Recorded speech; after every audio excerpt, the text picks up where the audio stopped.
چپ کھڑا ہوا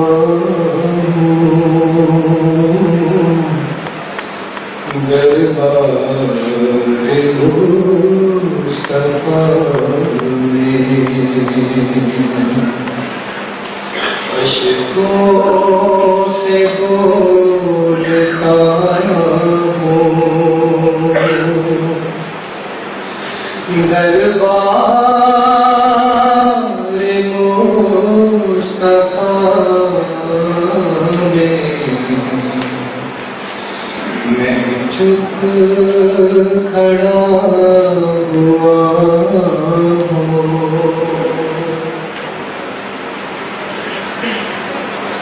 آنسو ندامتوں کے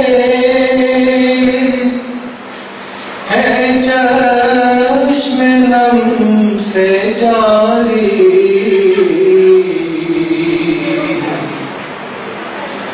آنسو ندامتوں کے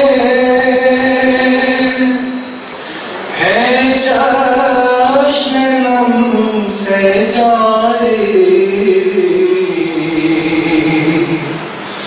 چھپ چھپ کے رو رہا ہوں دربار مصطفیٰ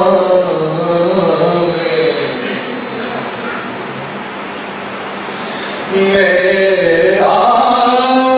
وجود جیسے گم ہو کے رہ گیا ہے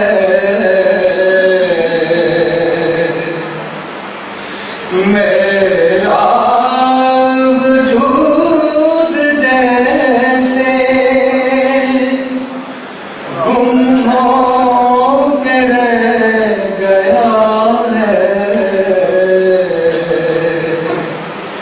خود سے بچھڑ گیا ہوں دربار مصطفیٰ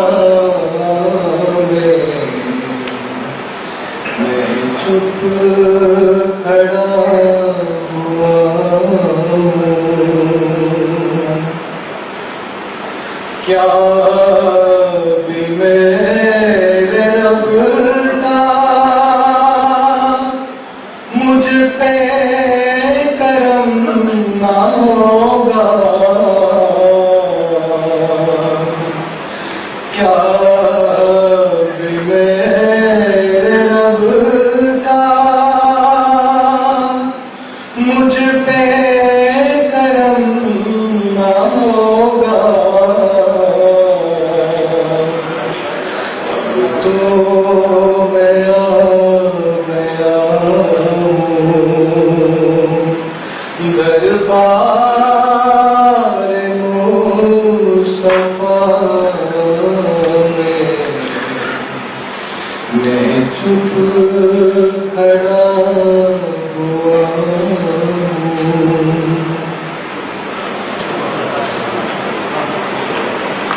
جزاک اللہ صلی اللہ علیہ وسلم پیش کر رہے تھے حکیم چشتی صاحب سر کی موجودگی میں اپنی حاضری دعاتا ہوں سرکار کی بارگاہ میں. اس کے بعد پروفیسر صاحب کا خطاب. صلی اللہ علیہ یا رسول اللہ السلام علیکہ یا حبیب اللہ.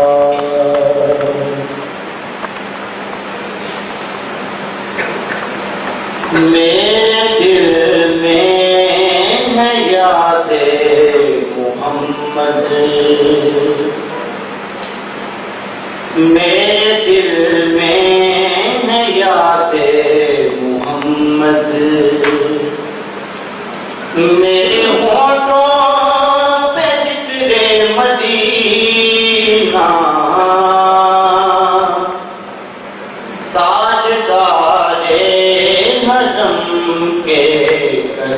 سے تاجدار حرم کے کرم سے آ گیا زندگی کا کرینہ میرے دل میں ہے یاد محمد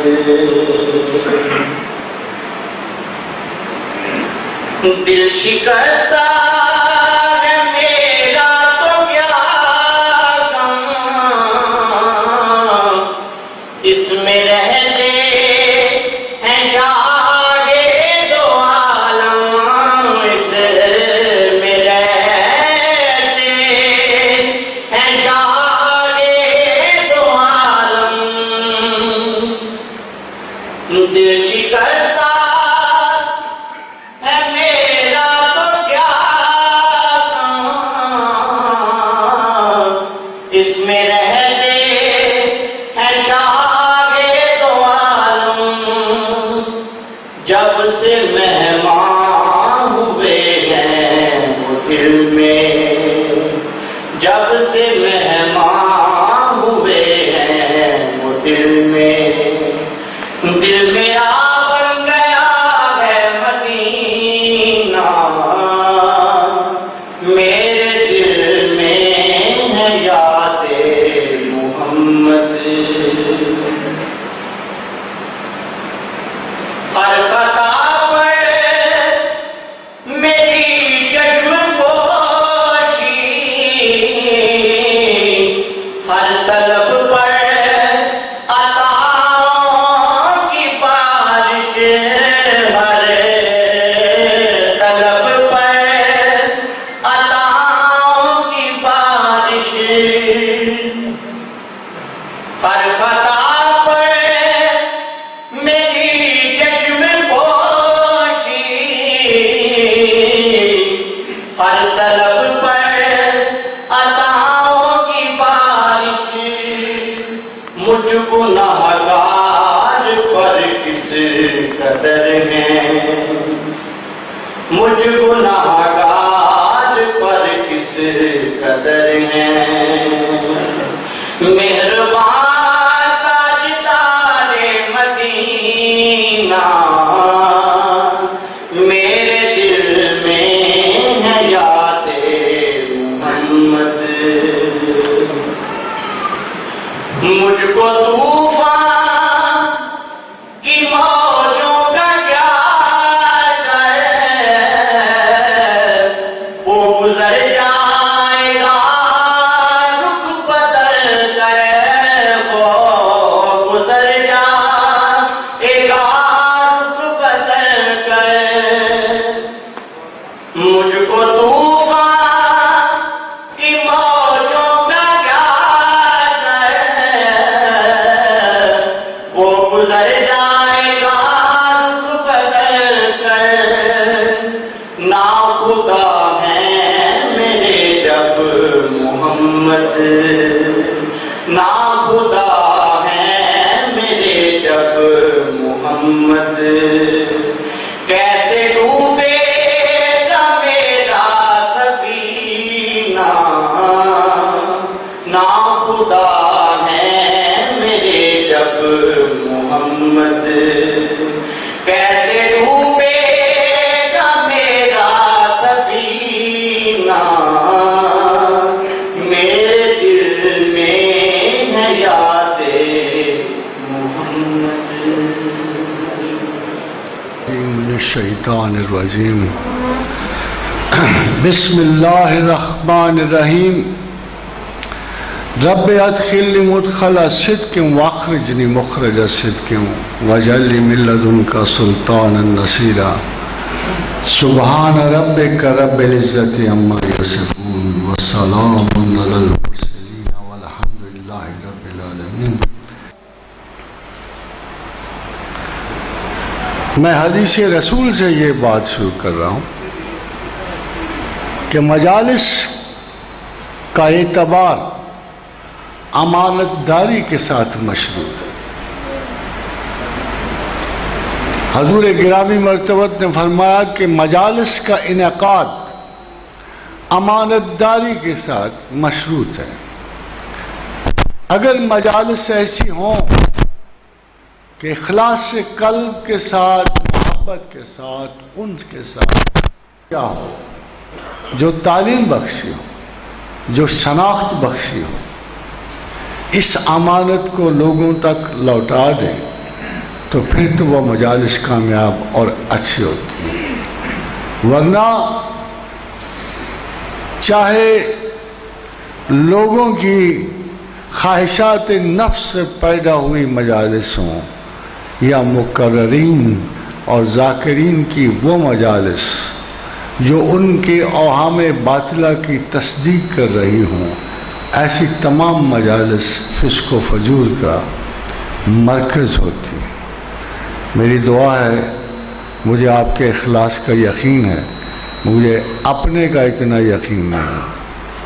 ویسے بھی شدت گرما میں خلوص کم ہو جاتا ہے تھوڑا سا، مگر مجھے یقین ہے کہ جو خداوند کریم نے مجھے عطا فرمایا میں اس کا ضرور آپ تک ذکر پہنچاؤں گا۔ اصل میں جب اقبال نے ایک انگریزی کی نظم ٹرانسلیٹ کی، یہ ذرا غور کیجیے گا کہ یہ جو شعر ہے اس میں اتنی ادبیت ہے کہ بعض اوقات جب ادب کا ایک شعر کہا جائے تو لوگ دوسرے کہتے ہیں کہ اگر میرا سارا دیوان لے لیا جائے تو میں اس شعر کی قدر پوری نہیں کر سکتا۔ جیسے کسی نے شعر لکھا اور کہا، تیرے کوچے ہر بہانے مجھے دن سے رات کرنا، کبھی اس سے بات کرنا، کبھی اس سے بات کرنا۔ تو استاد داغ نے کہا کہ میرا سارا دیوان لے لے، اگر مصحفی اس ایک شعر کو مجھے دے دے تو میں خوش رہوں۔ حاضرین حضرات، اقبال نے اپنے ابتدائی دور میں کچھ نظموں کی ٹرانسلیشن کی، ان میں ایک ٹینیسن کی نظم بھی تھی، آپ نے بچپن میں بہت پڑھی ہو، بہت ساری۔ کوئی پہاڑ یہ کہتا تھا ایک گلہری سے، تجھے ہو شرم تو پانی میں جا کے ڈوب مرے۔ اب دیکھیے کہ بچوں کو تو نہیں پتا تھا مگر استادوں کو پتا تھا کہ یہ دراصل اقبال کی اپنی نظم نہیں ہے، یہ اس نے ٹینیسن کی نظم کو ترجمہ کیا ہوا ہے۔ ایسی اور بھی نظمیں تھیں۔ اب وہ ٹینیسن کی نظم کے میں وہ اصلی مصرے آپ کو سنانا چاہتا ہوں۔ میں پھر دہراؤں گا، آپ دیکھنا کہ اقبال کا ترجمہ کیا ہو، اوریجنل نظم کیا ہے۔ اقبال کہتا ہے، کوئی پہاڑ یہ کہتا تھا ایک گلہری سے، تجھے ہو شرم تو پانی میں جا کے ڈوب مرے۔ اور ٹینیسن کہتا ہے، a mountain and a square head a quarrel. کو فرق پتہ لگا آپ کو؟ A mountain and a square head a کوارل۔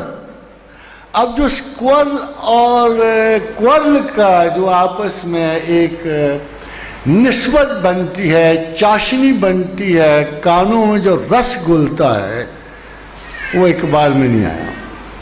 Iqbal was convinced. وہ نظم اتنی پیاری تھی بچوں کے لیے کہ اقبال کو ٹرانسلیٹ کرنی پڑی، مگر سچ پوچھو تو mountain and a square head a quarrel, وہ کوارل اور اسکوائر کا صیغہ نہیں پیدا۔ خاتون حضرات، جب یہ شعر لکھا اقبال نے تو آپ یقین جانیے کہ الہامی ردیف اور قافیہ کی چکلے شروع ہو گئی۔